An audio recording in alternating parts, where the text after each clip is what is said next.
the water, related to your topic, which is the circular design and circular economy, is one of the crucial element actually when it comes to this circularity. So this the whole idea of circular design or the circular economy is coming from the nature cycle. There is the circle of the natural phenomena that all our lives depends on.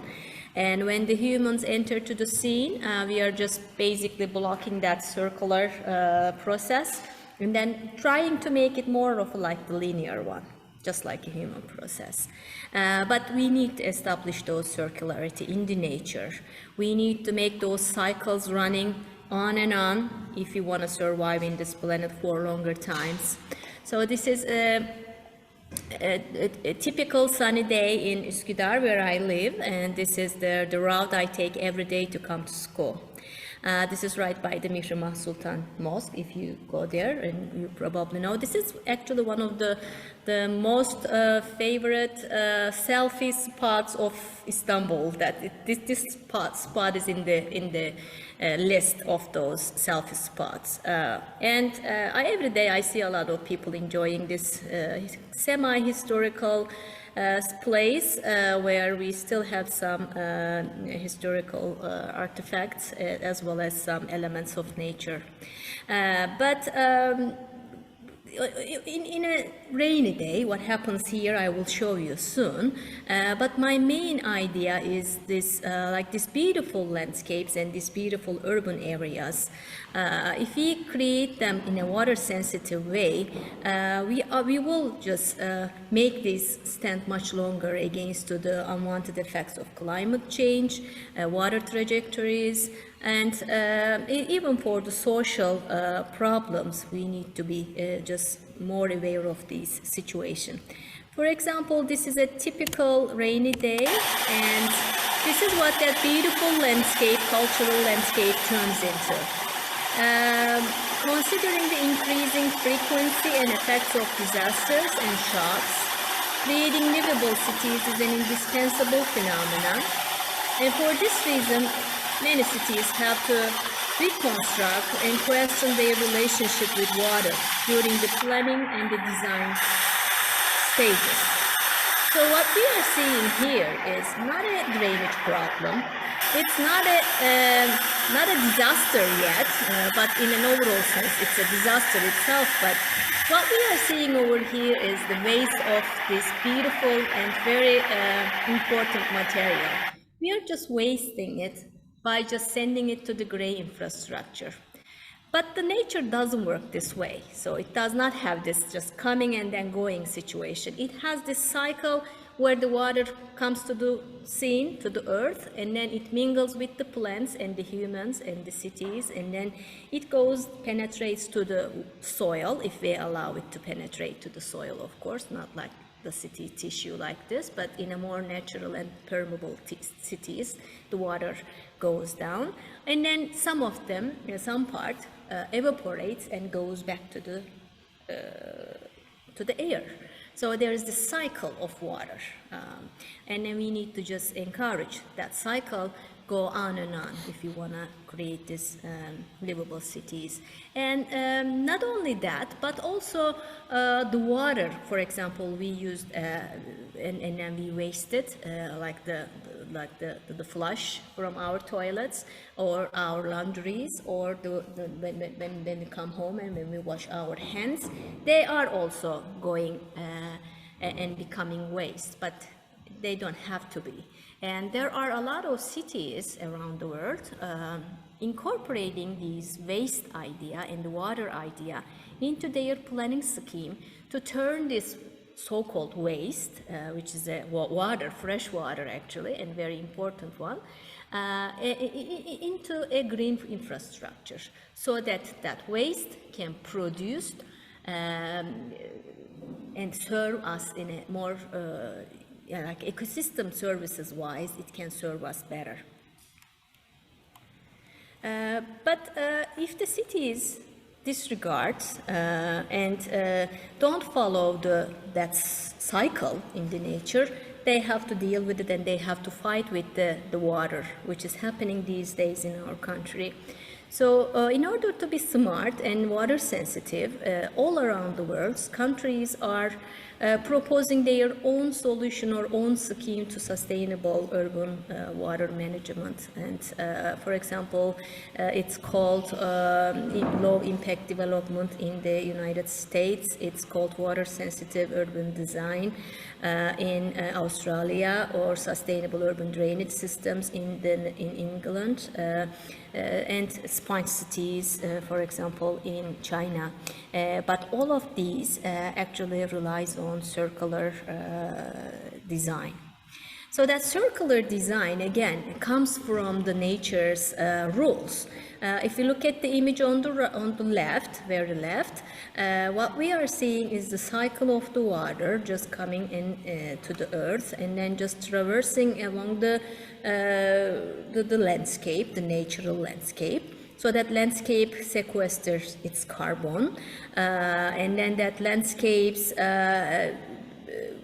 slows down the rate of flow, and then that landscape allows the groundwater recharge, so that we can again use it and then recharge it and use it. So that cycle goes in every single step of that drop of water here.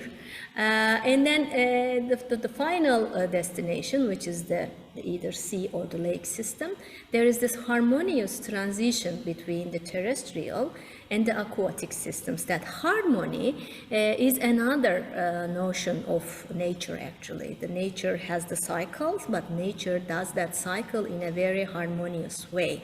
So we need to develop some harmony with the nature in our developed areas.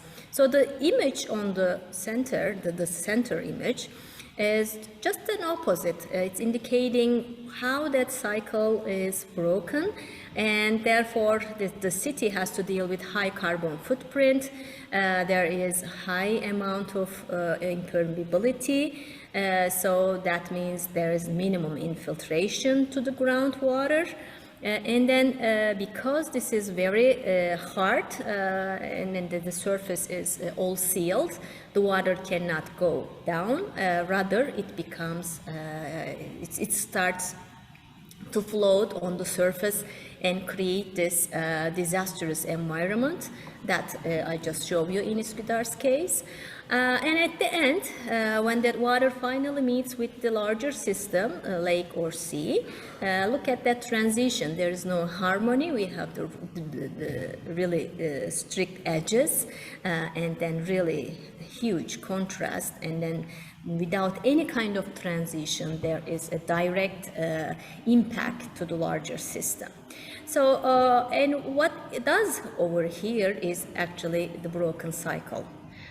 So everything is just challenging that water drop to complete its cycle here.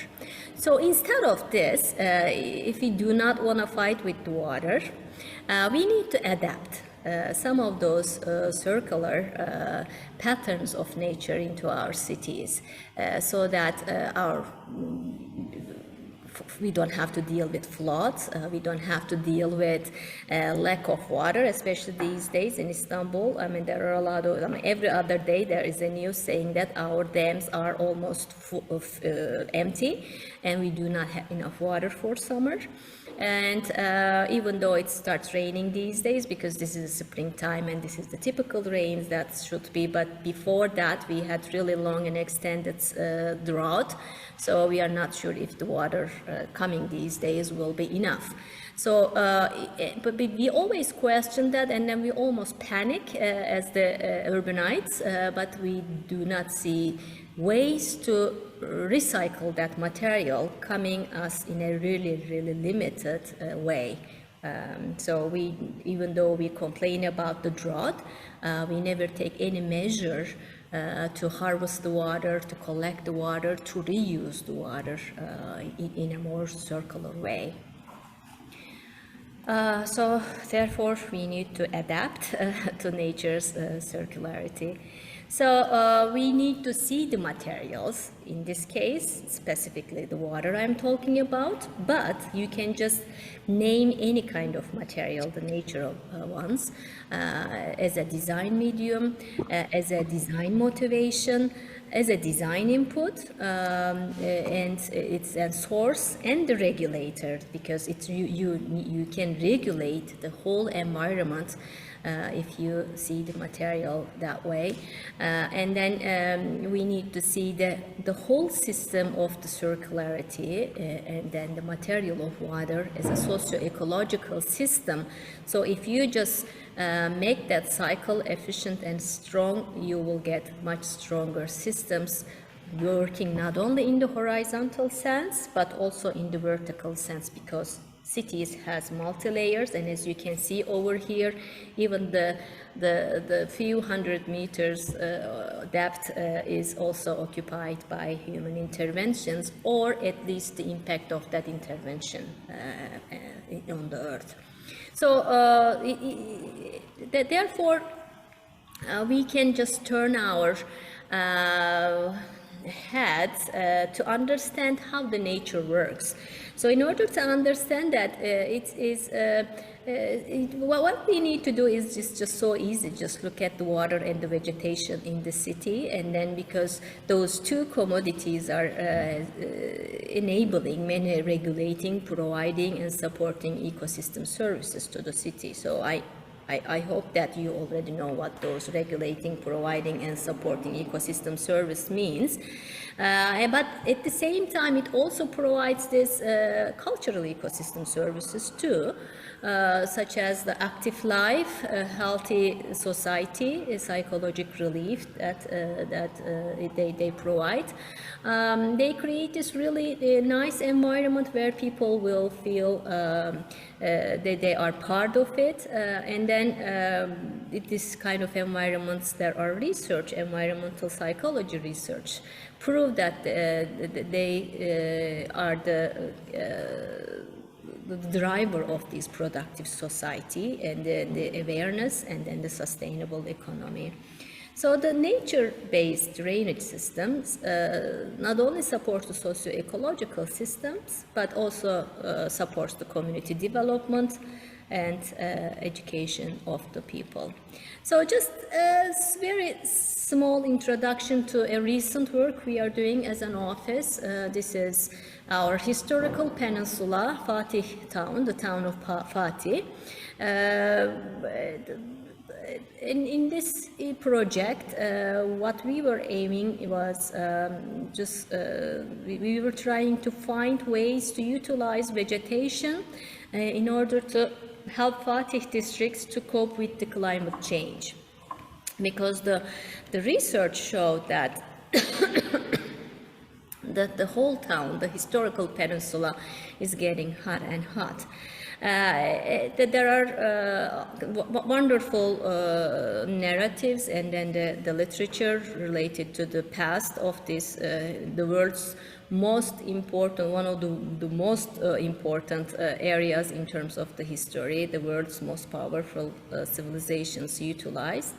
And you can read the past of the historical peninsula from different materials, but throughout the whole history, the historical peninsula dealt with lack of water, some form of drought, although it was heavily utilized by the human interventions. This one is indicating the surface temperature map of the historical peninsula. We looked at the satellite images, the thermal spectrum of the satellite images, to understand how the historical peninsula was affected by the urban heat island effects or the global warming throughout the years, like last 20 or so years. So starting from 2000 until 2022, you can clearly see that the historical peninsula is burning. So it's not a fire in a real sense, but it's burning, and then we don't even just understand that. We just think that this is the global warming, and then the summers are becoming hot. It's not only the summers, but also the winters are warmer. And then that is affecting Of course, in the historical peninsula, it's very much affecting the cultural heritage that we inherited from thousands of years. And while the cultural heritage in the urban environment is directly affected by this threat, the vegetation cover is the leading solution to long-term livability of the districts. So, because we cannot put huge fence to cool off the historical peninsula or any city, what we need to rely on is the vegetation. And then we need to find some really innovative and circular ways to establish that vegetation. And I will be showing you some implemented project examples, what I mean by that. And these are showing like typical neighborhoods map. There are like 57 neighborhoods in the historical peninsula. Each of them was affected by the different levels of heat. And then the red ones, which is kind of like the Tahtakale, Eminönü area, is the hottest. And then the greens are all indicating much cooler environment, which was an attribute of the dense urban vegetation cover, like Gülhane Park, for example. Even the field area in Yenikapı area, when we first critiqued it a lot, and we even marched for no, don't do it. But then the city. The filling idea was a bad idea. Still, I strongly support that. During the time, there were like really intense vegetation establishment in the field area, and then the effect of that vegetation is cooling off the city these days. So there is something good about that field area. And then this is showing the vegetation map. And then as you can see, the lighter the color, the less the vigor of the vegetation. And then during the year, not only the city is warming up, but also the vegetation cover is becoming sparse, and then probably that is the reason. But when we look at the efforts that the city is trying to keep up with this challenge, is that like the regular urban parks and green systems, they are putting a lot of effort. Therefore, there is some improvement in that sense. But still, the vegetation cover is not equally distributed along the neighborhood. So the just city not only is about expressing the people's opinions freely, but the just city is about distribution of the alternatives, and then there is definitely an unjust situation in the historical peninsula. So I'm just gonna skip these, and we looked at the impact of these vegetation, how this vegetation makes that cycle, the heat cycle, and then the seasonal cycle, how we can just repair that cycle. Actually, this is what I show you was like a broken cycle again in the nature, and then that is the result of that broken cycle in our daily lives. So how are we going to mend that cycle? How we can just contribute to the urban environment to cool off in this sense, and sometimes how we can do it to just collect the water or restore the ecosystems. So just depending on the questions, there are always things you can do to complete that cycle back. And once you put that cycle back into the position it's supposed to be, then you see that the nature is functioning, even though it's still the same city, same density, same historical content, same population, everything is same. But as soon as you start establishing those cycles, the city's quality changes. And then this is what the simulations done in the environment environment showing us.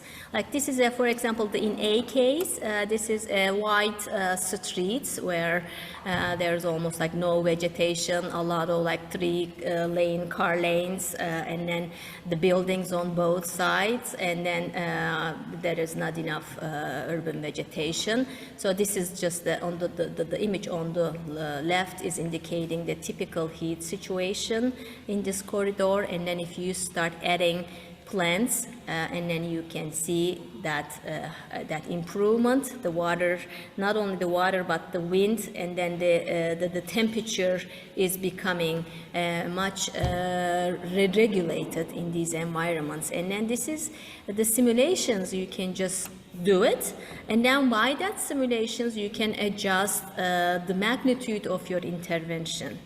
So the main problem these days is that, or until today, is that when we were looking at these urban greening or like the urban environments, we are mostly thinking of it from an aesthetics point of view. The function is never the concern in the landscapes of Turkey. But as soon as we change that mindset and then we start looking at the things from a function point of view, then we will be able to establish those connections and complete the cycles. So we need to change that. So these are the streets with no vegetation. Still today there are a lot of streets which has no vegetation. I'm including the ones in the pots, small pots, geraniums, not even that, nothing. And then these are the materials, like usually the historical peninsula relies on asphalt material, and then we have some stones with different cuts, but then each of them has their own carbon budget.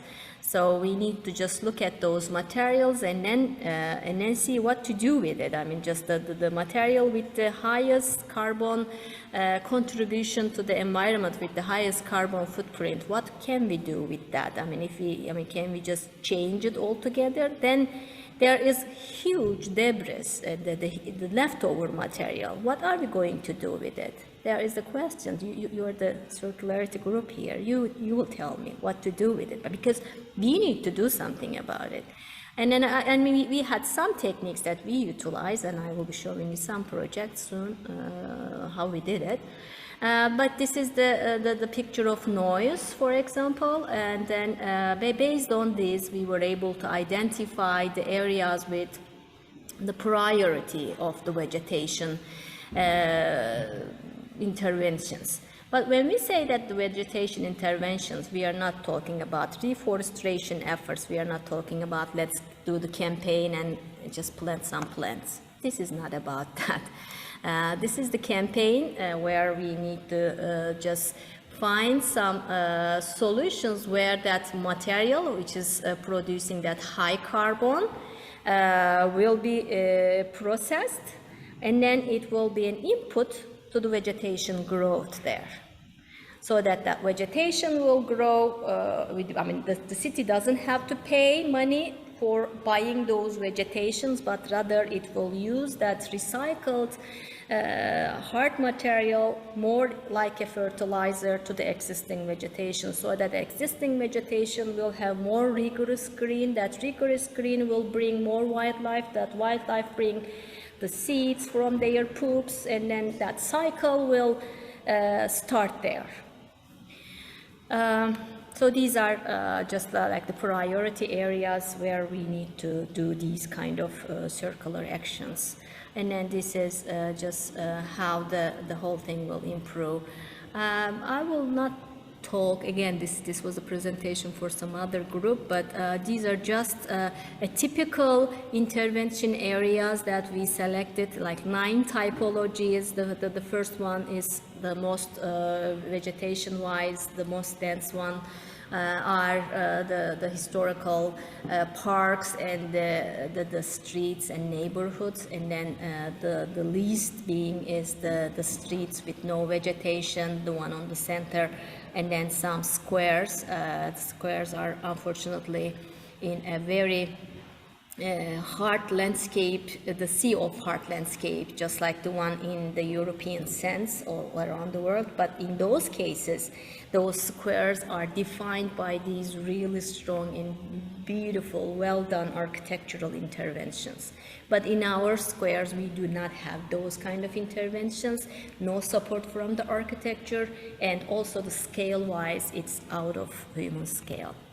So these are just showing how we can just tackle this whole 9 typology and what needs to be done in terms of the plantation. Okay, I'm just going to show you 2 examples, the real world example, how we were able to establish those connections and make the things more circular, and then how the material science involved in this circularity. This is the ITU campus where we used to have a lot of concrete, a lot of asphalt. This was a vehicle-oriented landscape once upon a time, not in too long, but in 2014s and 15s, 5-6 years ago. It was just like the urban heat island. The heat is hitting the ground and hitting the building, and then there is this constant radiation and then constant heat fluctuation between the surface and then the building, and then therefore the people inside of these buildings, such as the bank people, has to turn on their ACs forever. I mean, that AC was working like phenomenally, and then this is the guest house of ITU, and then the people staying in that property was just using a lot of electricity to keep themselves cool or warm in the winter sense. Just both times, cool winter or summer, this was an area where you really don't feel comfortable, because this was again, and from a circularity point of view, this is the broken cycle in the nature here. So how are we going to mend this? We proposed a scheme saying that, okay, we need to just reduce the reflection coming from the surfaces to the building by utilizing again some plants.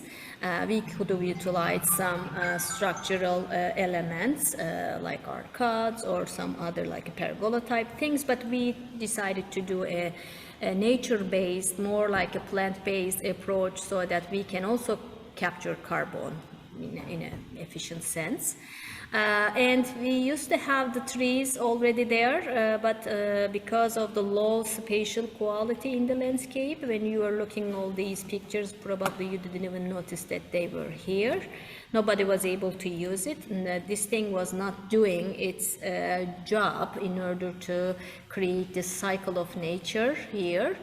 And then all the water, we said that we will be collected throughout this rain garden or the bioswale, and then once we collected all these small sets of bioswales in the campus sense, we will just make this, send them to the larger system of the reservoir we have in our campus. So this was like a way of circulating the dealing with the water and then dealing with the carbon, and then we decided to utilize that existing concrete and then existing asphalt to create. We created those gabion baskets, and then there were some areas on the campus that we have to stabilize for erosion control, for creating some terraced steps in the lake environment. So we utilized those materials, reutilized actually those materials to prevent the erosion, to create the terraces, and then to kind of like memorize how the material was before. And we replaced that material with the pervious concrete, which we work with the material science at the College of Civil Engineering. And then we had our own like the recycled glass material coming from the campus, and then recycled old building materials that was added to the mix of the pervious concrete implementation, so that some old material was also used for the permeability purposes. Even though this is a hard surface, it has a lot of potential to infiltrate the water. And then this is like the beginning of the implementation. Right after the implementation, actually the plants are really small, as you can see here. And then we have that pervious concrete functioning very well. Because we have no cars, people start coming, the dogs and the cats start coming. And then this is much the beginning stages before the plantation comes. This is how the water, the bioswale is formed, and then these are like a material exchanges. But what's happening over here is this is like making like a vertical water movement, while this one is just sending its water horizontally to the bioswale. So both ways, vertically and horizontally, there was this water's movement, oops, sorry, I'm going the wrong way. So when we are done, and after a month, when the plants established themselves, they made this incredible improvement in their mass. So this mass is usually, I mean, the mostly included, including the C4 plants, which is the plants captures carbon more than any other plants. So this is kind of like a carbon sense. You are just not only we are reducing the amount of carbon coming from the materials around, but also we are making like a carbon positive by utilizing efficient planting scheme. And then the whole thing, the regular day and regular people does not, of course, know what's happening there in a circular manner, but they just enjoy it. That's what the whole point. But not only for the people, but also for the nature cycle. Once we established that, this place were much cooler and much better enjoyable. And then during the summertime, for example, when the bioswale is dry, when there is no drop of rain, the people were also enjoying being inside of the nature. So the cycle continues in the winter time. It looks like everything is that, but then the following year, it all starts from scratch. There is no irrigation here, so that's whatever the cycle, the water cycle, natural water cycle is, the landscape is working with that.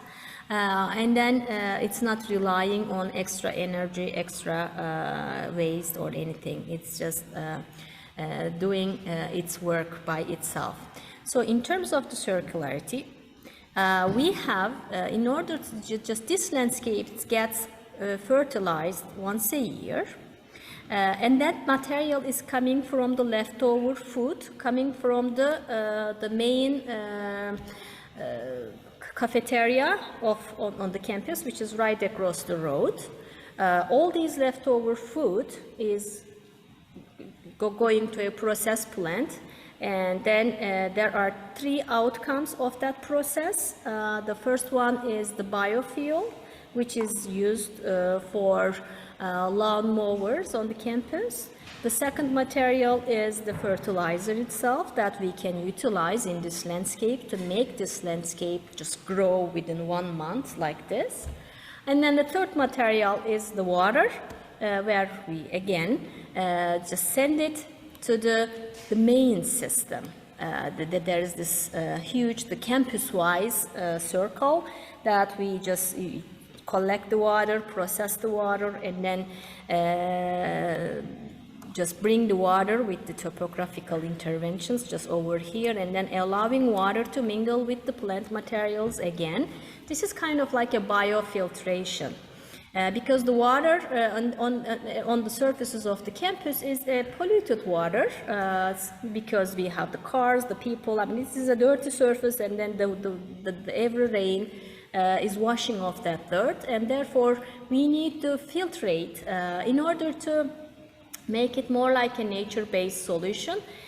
We applied the phytoremediation scheme so that we know how many plants, what kind of plants will be there, and then what will be the speed of the water, so that it will just, those vegetation will work as a filter, and then they will just suck up all the pollutants while the water is making its journey among their leaves. So this is what this whole thing. And then at the end, we have the whole clean, wonderful amount of water where we are able to use during the dry seasons for the campus irrigation. So it's, again, that drop started from that point, meet the ground, and then make its journey, and then it's filtered, it is produced, and it's cleaned, it's recycled, and then at the end, it's ready to be used again. So that is this amazing cycle that around the campus, and therefore our green campus is among the I think the 57th green campus around the world. With that, I think there are like 630 or 90 something universities apply to that, and then our campus, we are very proud that our campus is one of the leading ones in that sense. So this project is not only appreciated and recognized by those international organizations, but also it received the National Landscape Award 2 times, one in the planning category, one in the implemented project category. So this is a award-winning project just because of this nature-based solution approach, which is unique. The last example I will be showing you is the different scale and different context. This is a dying lake. This was a lagoon environment where we our main mission was to rehabilitate the ecosystem values of this dying lake, and then we applied this nature-based solution to here again. And then we had this really smart and sensitive water collection scheme here.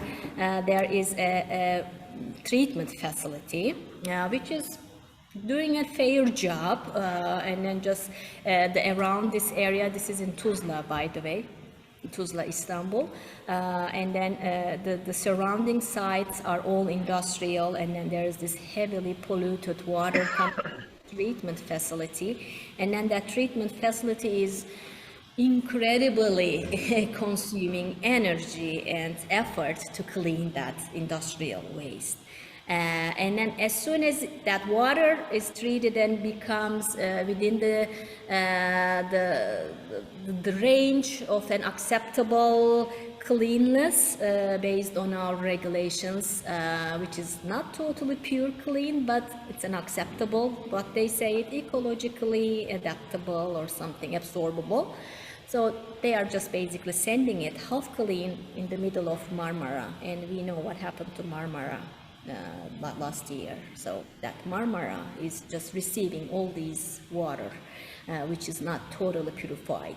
But if we just keep cleaning with the mechanistic approaches like the treatment facilities and all that, we are actually our footprints will damage the whole earth. If you think of like a carbon budget and then the gases we are not supposed to release, that will do more harm.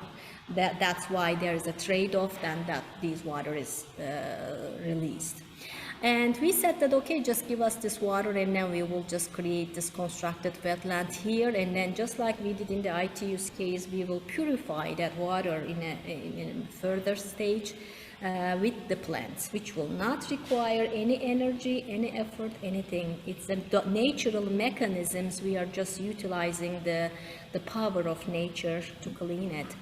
This was the main idea to rejuvenate this lake, which died in 2001, and then those people who were kind of like felt responsible of this shipyard area, one of the biggest tersane, the ship making industrial site.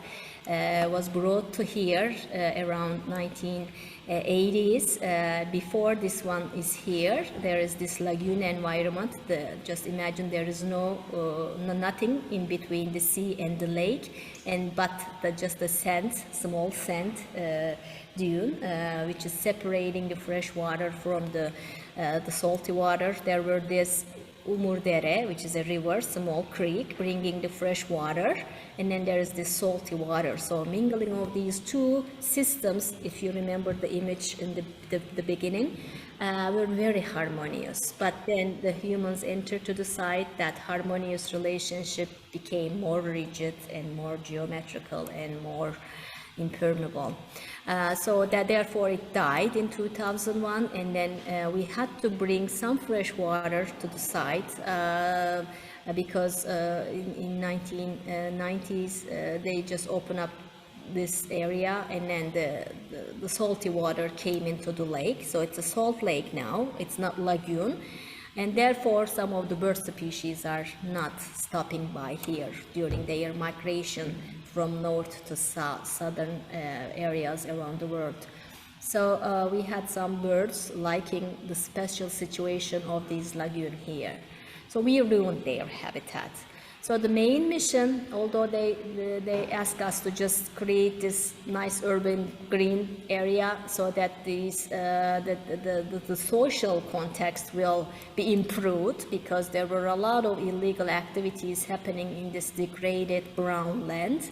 It was an abandoned land and nobody was just going there, no normal people, but all these like outrages and illegal activities were happening here in order to make this social improvement in the landscape context. The city officials dedicated this site as the park. But then we said, okay, yeah, that's important, we will do that, but how about the natural cycle? I mean, how can we establish these cycles? So we first understood actually how that cycle was broken, and how this space first was a lagoon, became more and more a small and closed salt lake. And then what kind of changes occurred in the habitats around this while this shrinkage of the lake surface is happening, and then what kind of species are not coming here anymore. And then we made this modeling again, just like the ENVIMET in the historical peninsula. This time we utilized some hydrological simulations to understand how much fresh water should come here so that those bird species will come here, or how much vegetation will come here so that those half-treated water will be purified better through our system. So we utilize the park as a machine, basically, to solve the social problems as well as the environmental problems. And this is again showing our scheme, and then there is the treatments facility taking the water, and then just there are small stormwater management vegetated ponds, and then this is purified. And then there is this area where the Umurdere, which is bringing the fresh water, this was totally destructed. We created this line again, but then the question came, okay, how do we find the water here in the riverbed? Because it's an old and dry riverbed. This is where we are exactly standing at. Nothing, it's all deserted. So we said that, okay, this the shipyard, even though it is the reason for all these ecological downturns and the hazards, still today, if we cannot get rid of it, we will just embrace it, and then we will use our creativity and a nature-based approach to make that, or turn that table into a more positive way. So we said that, okay, what does that industrial site tell us, or what do they provide to us? So the first of all, they provide us a huge amount of waste, which is basically the metals of the shipwrecks, the old metals, like the tons and tons of old waste metals. It's like a corten steel type of, like the rusted amounts. It gives us this kind of like industrialization period that's like in 1980s, so that's kind of like a layer in our urbanization, so that is the representation of that, so it can be an input to our park. From a water point of view, that is the richest source, because everywhere is sealed, all the soil, there is nothing natural there, so that we can collect 90% of the water hitting that ground, even though that is a dirty water. So we just looked at the thing in a much positive way. We said that, okay, it has this really interesting silhouette effect, and it can create this really interesting ambience or experience without excluding as if it's not there. So we had to embrace it. And then based on our simulations, we knew what kind of species will come back if we establish what we dream. So this is like 2020, the beginning stages here. So we basically utilized the leftover metal pieces, and then we basically utilized the glass, the recycled glass again, because if you want to create this bioswale environments, we need the drainage. In a natural sense, in the nature does it with sand. I mean, nature has this sandy loam in the river environment. And by that, the nature filters all its pollution with that filter. Not only that, but that sand material also allows drainage, and then that drainage feeds the aquifer, the groundwater. And then some of that is also evaporated, and then the cycle starts. So we said that, okay, we can just utilize the glass as source of sand in our plant growth, and then we can also utilize the materials, the metal materials, in order to make our park not a park and the industry, but just merge these two feelings together to represent these two feelings together.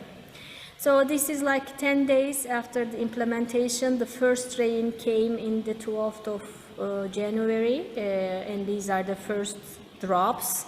And then rain, by the way, just pay attention to the plants around it. They are already, and then pay attention to these small stones. They are like the crushed materials from the surroundings.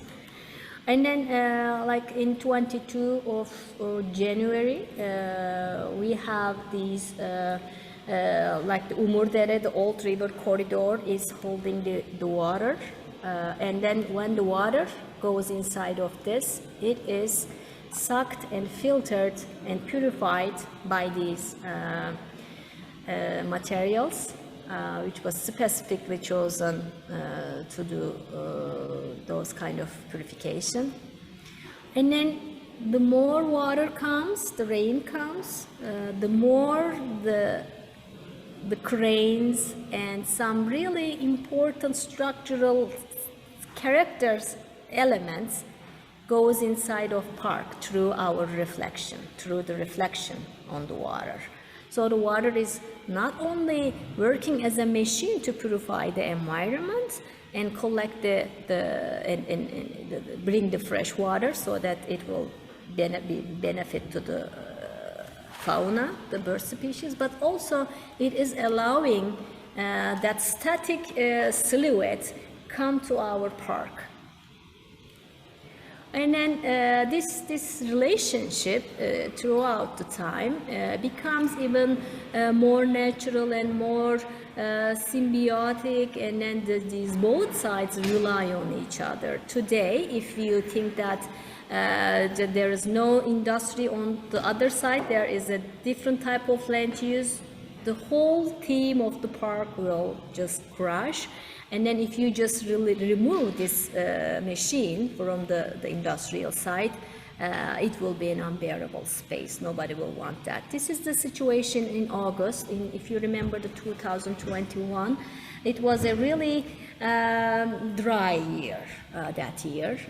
And then even in the August time, without any kind of irrigation, nothing, our landscape was able to irrigate itself because the soil was full with water. And that water absorbance were magnified by utilizing that glass material, the recycled glass.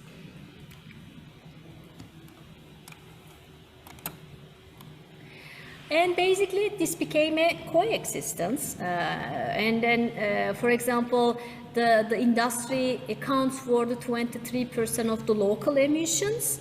But then our wetlands that we created there is basically just the negative of it. It's absorbing all that emission. And then not only that, but also it's holding the water, which is again helping the birds and then the people to cheer up. So there is this balance of this, like there is this carbon, high carbon, and then there is this carbon absorbance. So, and then it becomes like more of like the coexistence. For example, if you create these type of wetlands, which is very common in like Kaş, for example, or in any kind of dalyans in Turkey, it's the salty water wetlands. The freshwater wetlands hold 10 times more carbon than anything, than the salty water. So if you just, I mean, all these chemistry, if you understand how that chemistry works in the nature, and if you just use that as a kind of like a mechanism to solve the current urban environments problem, current man-made environments problems, you can basically just reversing the whole table into a benefit to the human beings. And today, again, this is like more of the technical side that I know that I contributed, but then the lay people, which were so scared to come to this site before, are here, just enjoying it, and then just becoming really calm and nice. And then this harmony and then harmonious transition from the nature to the sea is very common around the edges. And then it's an active park where people comes here and do their jogging and walking. And then and once upon a time I saw element of cranes and those industrial artifacts are an amazing scene to watch for this guy. For example, he is turning his back to the water. He is more interested into the crane, so it's kind of like a parks program for him. And there are a lot of people, believe me, doing that. But before it was like gray industrial side, ugly crowns, all that. So what happens to the materials? So these are some of the corten steel material that was depicting the Pistacia terebinthus, sakız ağaçları. Once upon a time they were here before the industry came, before the agriculture came, before the Tuzla became Tuzla. It was the sakız ağaçları, like the pistache trees. So we are just representing them. And then, so this is my last slide, and then this is the quote from Vandana Shiva. I would like to say that we design the world in our mind. How we design it, we will live in it. We need to understand the limits of the earth so that we will understand our limits as designers. When we design without limits, we will destroy our well-being. But when we design with consciousness, we will support our lives.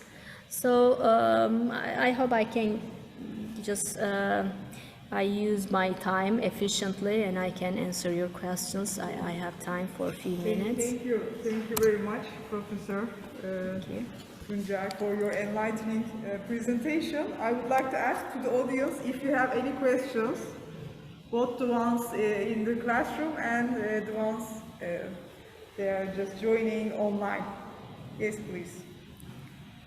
Soru varsa alabiliriz arkadaşlar.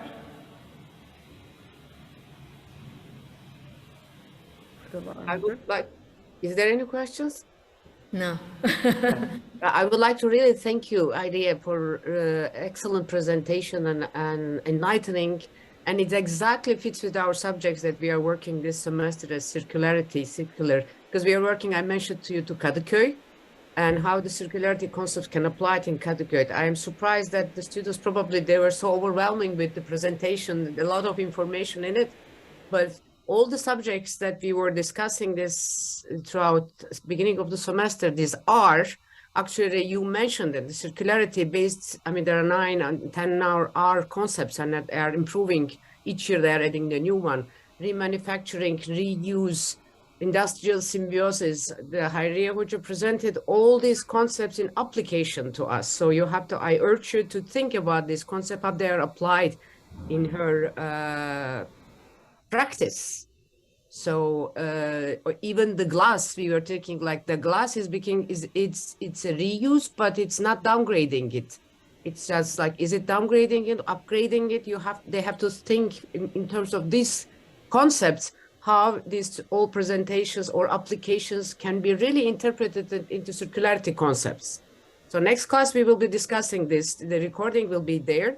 And maybe later on, we will ask Hayriye Hoca, when she has time, to discuss with us all these circularity concept regarding to her practice and examples. Because probably we will be applying some of them, try to apply or in Kadıköy, within the Kadıköy municipality. So I already catch many of these, but I want students to catch all these R's, how they are applied there.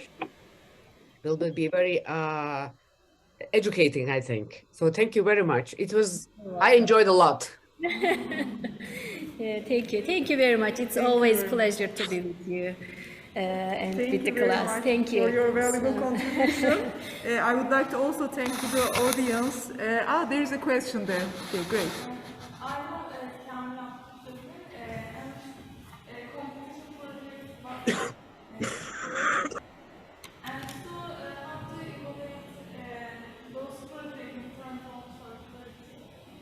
Is it new competition or old?